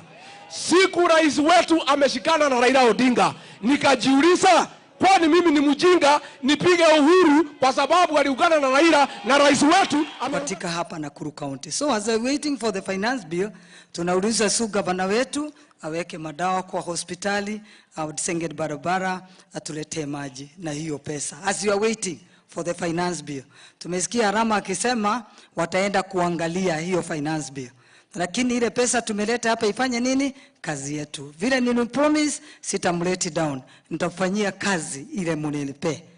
Na najua pengine sisi wote hatujui, wengi wetu hatujui, to thank the church. Kwa sababu 2 weeks ago, kuna alternative justice system code that was launched here in Nakuru by the Chief Justice Koome. And it was facilitated by the Nakuru Church Elders Council. Kwa hivyo iko hapa. Kuna kitu moja mimi namalizia. Kuna kitu moja nasema, hiyo alternative court is very very important and is the first one actually in Africa. I don't know, you know, is the first one in Africa. Hao wazee tusiwapeleke makotini sana, waende kwa hiyo alternative justice system. Nimeona wazee wakipelekwa wako over 80 years, wasiende hiyo makoti hii yetu, wapelekwe kutoka kwa hiyo alternative justice system ili wasikufie kwa makoti. Ukiona mzee akiwa 80 years bado anapelekwa makotini, it's not good. Kwa hivyo we thank the church, the work it does, we really appreciate and congratulate the work they do to this society of ours. Tunajua wamejenga mashule, mimi nimetoka Catholic, so I know the schools, the hospitals, and even the homes that they do. The role they play in our society to grow our economy. We can only ask the county government, the national government to support their effort, the effort that the church is doing. Thank you so much. God bless you. Tutatembea kwa makanisa yenyu na mutatuona. Asante. God bless you. God bless you. Bye. Asante sana, our senator. Driver wa Bishop Emeritus Lesuda, unahitajika kwa gari ama kwa mdosi wako. Dereva wa Bishop Lesuda, unahitajika uone gari ama uone mdosi. Haya, asante. Sasa nataka tuende kule Homa Bay. Your Excellency, we are very lucky sababu tuko na mbunge kutoka kule Homa Bay, ni Muanglikana mwenzangu, tunashirikiana kwa kazi mingi na amekuja hapa na yeye ni mmoja wa wale akina mama wamechaguliwa kwa constituency. Your Excellency, unajua out of 290 constituencies, we are only 28 women who are elected at the constituency level. Kwa hivyo tumkaribishe Mheshimiwa Lilian Gogo, mbunge wa Rangwe constituency, Homa Bay. Thank you very much. I call her Kare because we partner in many things as we work for the great people of Kenya, Your Grace. Daktari, thank you so much. It's been humbling to have a consecration of 3 bishops in my lifetime. So I count myself blessed. And as an Anglican, and not just an Anglican, I worship at the Cathedral of Good Shepherd. And it is the people of the Cathedral of Good Shepherd who shepherded me to go and look for votes in Rangwe, and I shall be forever grateful. Your Excellency, the Deputy President of the Republic of Kenya, the truthful men, I'm glad that I had the opportunity to sit next to you today, and I'm honored to have this particular gathering put us together. I want to say this, when I respect all existing protocol. I want to say that the church has actually worked so hard to mitigate on matters constitutionalism, to the extent that it has taken care of the excesses of the state. Why do I say this? I was elected for the second time in Homa Bay County, Rangwe constituency, on an ODM ticket. That means that I serve in the minority coalition in parliament. We don't have opposition in the new dispensation of our constitution. We have majority and we have minority. And about finance bill, given that I am in the minority coalition of Azimio, I am going to vote no. So help me God. As I finish, we are in the business of uniting Kenyans as leaders, and justice should be our defender. We pray that we dwell in peace, unity, and liberty. But that should not be at the expense of excluding other Kenyans. With due respect, Your Excellency, the Deputy President of the Republic of Kenya, we served within 12 parliaments, and I appreciate you, my brother.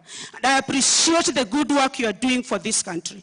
And I appreciate your efforts for uniting Mount Kenya. But I want to say this, when the sun is high up, don't unite Mount Kenya at the expense of the other tribes in the Republic of this country. And that should not be done at the expense of bad-mouthing the name of one Raila Amolo Odinga. Raila is a son of Nakuru. Raila is a son of Mount Kenya. Raila is a son of the lake, the son of the coast, the son of Maasais. And I want to beseech you, after uniting Mount Kenya, come to Kisumu, come to Homa Bay, go to Migori, the Greater Nyanza, do the same.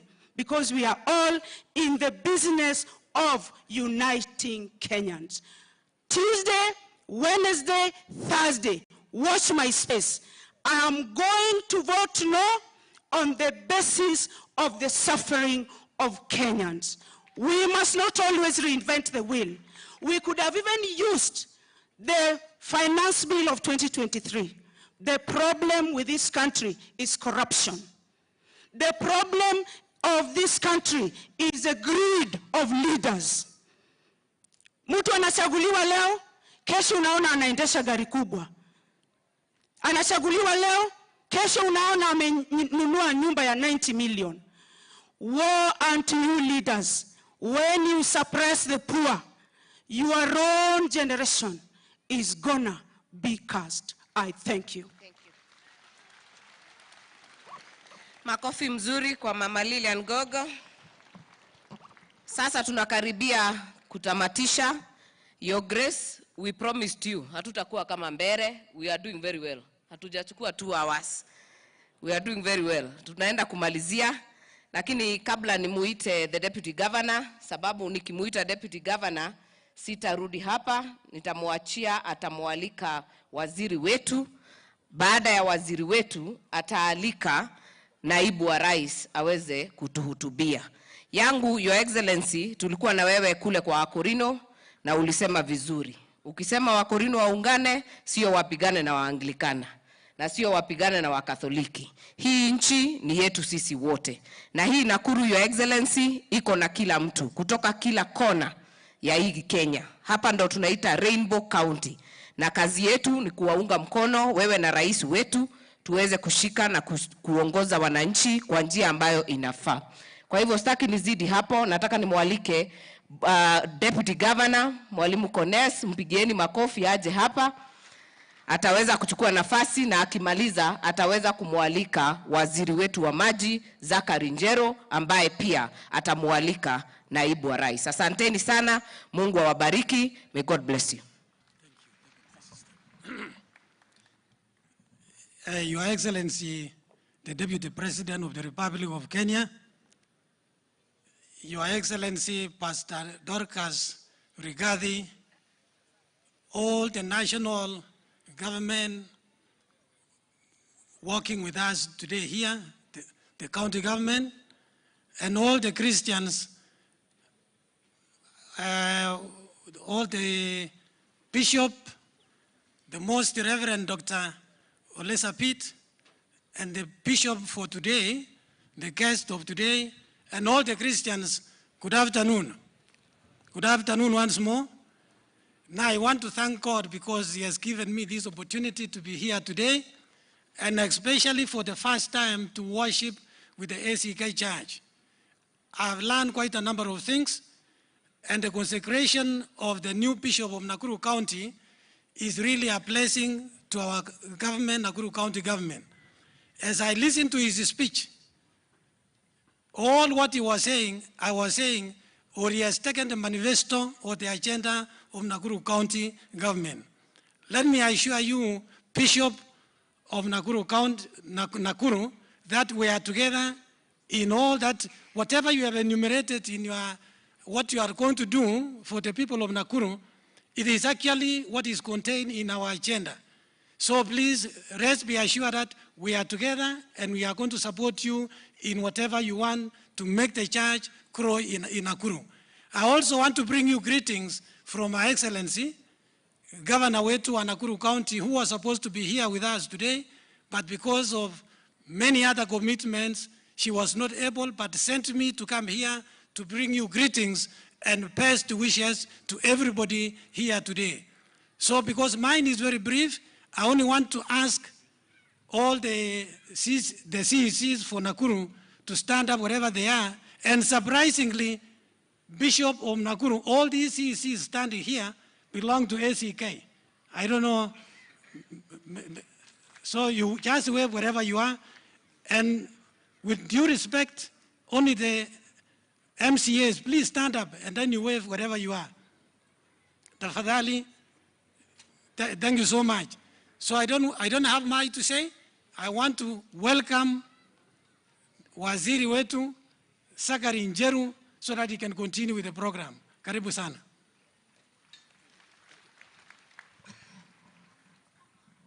Your Excellency, the Deputy President of the Republic of Kenya, Pastor Dorcas, Archbishop of the Anglican Church of Kenya, Most Reverend Dr. Jackson Ole Sapit, viongozi wote ambao mko hapa siku ya leo, mabibi na mabwana, hamjamboni wote.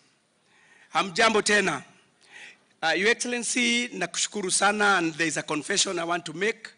I remember last time wakati ulipotuita ama ulipoita watu wa PCA, I was there, but I want to confess that before I went there, mimi nilikuwa Mwanglikani. My mother was a stout Anglican, na hata alipopumzika hii kanisa ndio iliyo mpumzisha. But when I married, Your Excellency, nilioa upande wa PCA, na bila kusulutishwa wala kulazimishwa, nilijipata niko pande hiyo ingine. Fear the power of a woman. So niko huko na ninashukuru sana sana sana. And Your Excellency, we are really privileged and happy that hii serikali ya His Excellency the President na wewe kama deputy muliweza kuteua waziri wa kwanza kutoka county hii ya Nakuru, and we really want to thank you. Pili niseme Your Excellency, nikimalizia ili nikualike, kuna miradi kadhaa ambayo inaendelea upande wa maji.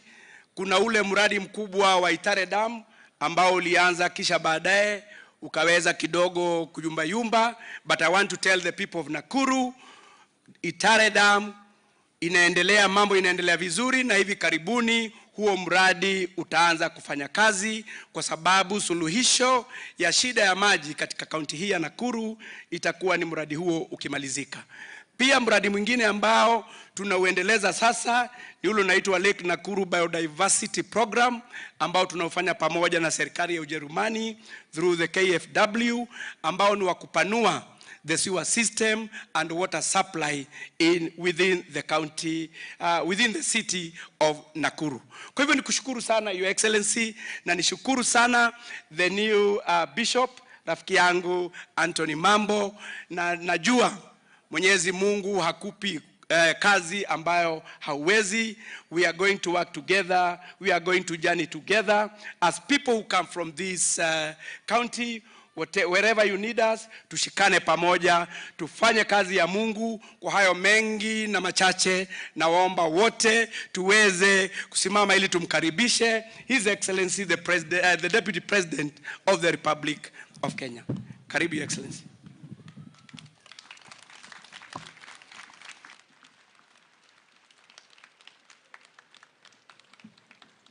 Thank you. Tafadhali tuketi. Your Grace, the Archbishop of the Anglican Church of Kenya, the Most Reverend Dr. Jackson Ole Sapit, our brand new Bishop of Nakuru Diocese, the Right Reverend Anthony Mwaura Mambo, your Lordships, the Bishops present, our CS for Water, Sanitation and Irrigation, the Deputy Governor of Nakuru, members of Parliament present, members of the County Assembly, members of this great congregation. God is good, and all the time. Nisalimieni kwa hewa. Bwana Yesu asifiwe. Your Grace, the Archbishop, your Lordship, the Bishops, and all fathers who are here. Happy Father's Day. Asanteni sana. We bless God that today we witness the most holy consecration and enthronement of the 6th Bishop of this great diocese. Bishop Mwaura, I want to say congratulations for having been elected as Bishop, and today being consecrated and enthroned to take up your duties with your family to take care of this flock. I bring congratulations message from President William Ruto, who is out of the country. He has sent me with very warm congratulations and a message of goodwill to you and your family, and he wishes you God's blessings in your job. I also bring greetings and congratulatory messages from the governor of this great county, Susan Kihika, who is out of the country on official duty. Pia amekusalimia. Askofu, sisi tumekuja kusema pongezi. Tunakutakia mema. Tusaidiane. The church and the state do the same thing. We look after the same people. Na vile Senator Medhu amesema ni kweli. Hao wananchi wote wakiwa wako na shida, sisi mjumbe ameenda bunge, wanakuja kwa pastor, kwa reverend, kwa bishop because hako karibu, wanaleta shida huko. Wakigoja mheshimiwa arudi weekend. So we do the same job, and therefore the state and the church are one. And Your Grace the Archbishop, I'll be seeking you out to establish a partnership with this church on how we can work together with our administration to assist us in the fight against drug and substance abuse. Tunataka mtusaidie maaskofu wetu. Hii vita ya kupigana na mihadarati na pombe haramu hatuwezi faulu peke yetu.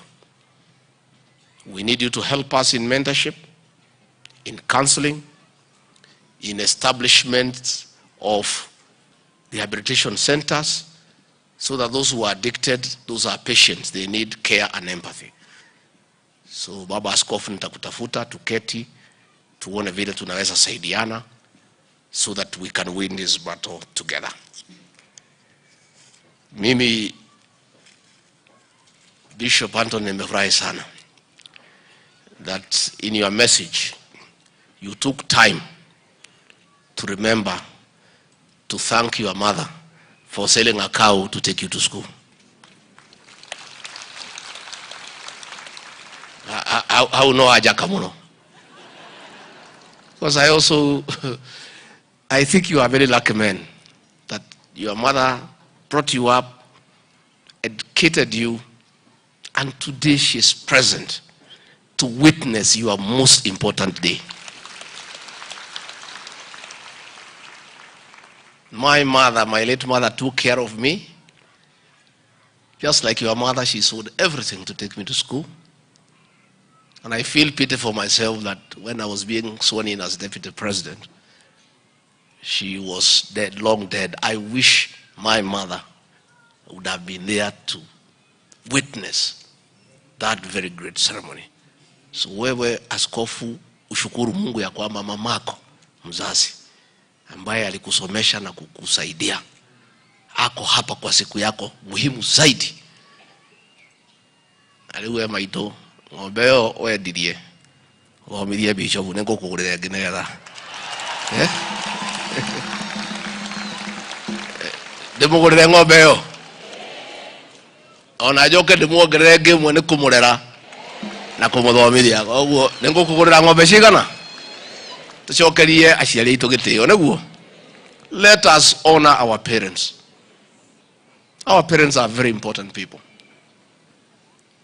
And I want to ask everybody to always remember your journey. Your journey to the top. And honor your parents. And honor their age mates. Takuuliza watoto wetu wote tuheshimu wazazi na wale age group ya wazazi wao. Na ndakena muno ni bishop kuririkana ucokeria nyina ngatho. Ndahutio muno ni uhoro ucio. Mimi sitaki nipitishe kutoka hapo. Nyinyi watu ya magazeti mumeambiwa na bishop ile alihubiri, that should be the story tonight. Mimi sina story yenu hata moja. Haunihega. Si bishop amesema maneno mayana sana kwa sermon yake. Please work on a story on that sermon. Hiyo ndio tunataka tuone jioni. Na hivyo ndio sasa tutakuwa tukisaidiana na watu ya kanisa. Ndio msifunike story zao, sisi tutanyamaza. Sasa kwa sababu lazima mseme mlikuja kufanya nini. Sisi tumekimya. Sasa sermon ilikuwa hapo. Muandike story kwa Inoro tusikie jioni. Kwa Citizen, kwa KTN, kila mahali. And this is also a very colorful ceremony. Write a color story, how colorful it was. Yeah. You guys know how to do a color story. Explain the way he walked here on this carpet, the way he was walked through, the way he has a big chair, a throne. You have a beautiful story, isn't it? It's a beautiful story. Na mimi nataka nipongeze wa Kristo hapa. It's a beautiful ceremony. It's a very beautiful ceremony. Finally, nataka kuomba nyinyi yote wa Kristo tuombee rais wetu apate hekima na ujasiri ya kuongoza nchi yetu, sana sana the economic transformation of this country. Tuendelee kuombea nchi yetu. Pia mimi mnikumbuke, mnajua I'm a truthful and honest man. Pray for me that I continue being truthful and honest. Mtaniombea? Jala yede toshiyama. Ukuhoera. Sasa wewe Mheshimiwa Gekaria, wewe rafiki yangu. Sasa wewe unataka kuharibu boma yangu. Sasa unakuja kuongea hapa mambo ya Dorothy and you know my wife is Dorcas. Si hivyo ndivyo watu wanaharibu boma ya wenyewe. Wewe Mheshimiwa ndo athukie mushi wako. Wewe murata wako anathe ugana uthukirie mushi. Izo ru nyina agacagua watakuligwo nake Dorothy uragwetwa hari. Itiwega ndikionanie Dorcas ya mukimenya niwe. Nimukwenda kumuona. Archbishop, if you allow me, I introduce my spouse. Pastor Dorcas, come, so that people can also see you.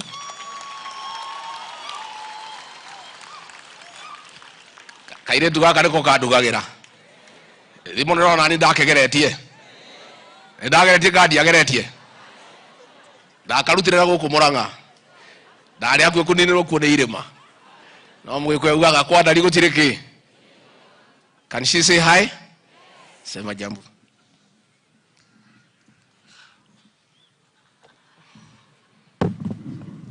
Your Grace, the Archbishop, Most Reverend Dr. Jackson Olesa Pitt, the entire clergy, Your Excellency, the Deputy President, all protocols observed. I'm here to congratulate our new Bishop, and we are very happy if we can put our hands together for a clap offering, because God has done us proud in this. Today I'm so excited because the heavenly kingdom is multiplying and the Great Commission continues to become greater and mightier. You have all seen that in the church and in the kingdom of God, what is most important is the family. And that is why we have a father of faith. And I pray to God that the rod that you have been given becomes like that one of Aaron. It buds to be able to guide and also to feed the flock. I also pray that the scriptures, the gospel, continues so that we fulfill the Great Commission. I am so glad to all the ones who have come, and especially to our mom, who will be standing beside the great bishop whom has been consecrated and enthroned, Mama Lucy. Know that we are going to pray with you and together with your family. May God enable you to walk this path as you have vowed, and you as the spouse, may you be the helper God gave him. And the children, we continue to pray, and the entire church, so that the kingdom of God may be established. Thank you very much. God bless you. Thank you.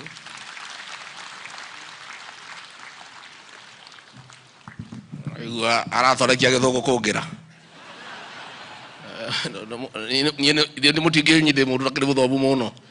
Ngathe yakwa ndiathomete ni uraigua githugu. Niwe unyona ngai githugu kidogo. So mimi nimeshukuru sana, asanteni sana, the church, the new bishop and your family, the people of Nakuru, of this diocese, we wish you well. We'll walk this journey together. Mkituhitaji, bishop utatuita. Pale Nyahuru pia tutakuweko. Na sisi ni watu ya Mungu, sisi ni watu ya kanisa, and we'll work with the church and we'll listen to the church. Mimi ni mtu ambaye nataka kusikiza watu ya kanisa because watatuambia ukweli. Najua hii wanasiasa na wafuasi wetu watatudanganya, wakitaka kukufurahisha, si ndio? Lakini hao watu ya Mungu, our bishops wetu, the anointed men and women of God, can be a useful source of great information and counseling to us as leaders. Let's learn to appreciate them and to always listen to them, because they will guide us well, because they stay with Christians and they have a lot of information that can be useful in the management of the affairs of this country. Asanteni sana, Mungu wabariki.